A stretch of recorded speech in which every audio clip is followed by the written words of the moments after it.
Weather Service in Charleston has issued a severe thunderstorm warning for portions of Bullock County in southeastern Georgia, Candler County in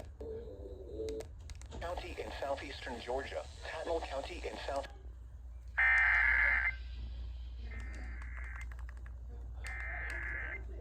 The National Weather Service in Charleston has issued a severe thunderstorm warning.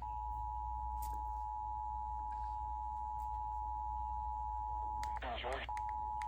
Bullock County in southeastern Georgia, Candler County in southeastern Georgia, Evans County in southeastern Georgia, Tattnall County in southeastern Georgia, until 5:30 p.m. Eastern Daylight Time.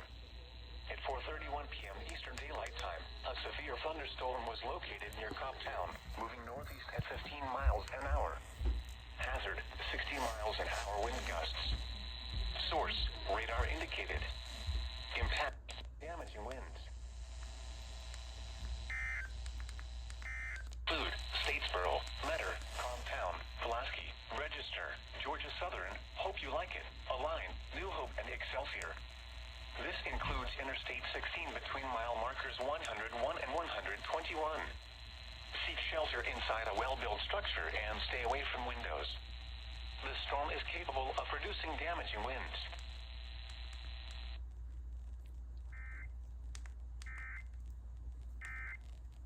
Excelsior. This includes I-16 between mile markers 101,121 precautionary/preparedness actions. Seek shelter inside a well-built structure and stay away from windows. This storm is capable of producing damaging winds.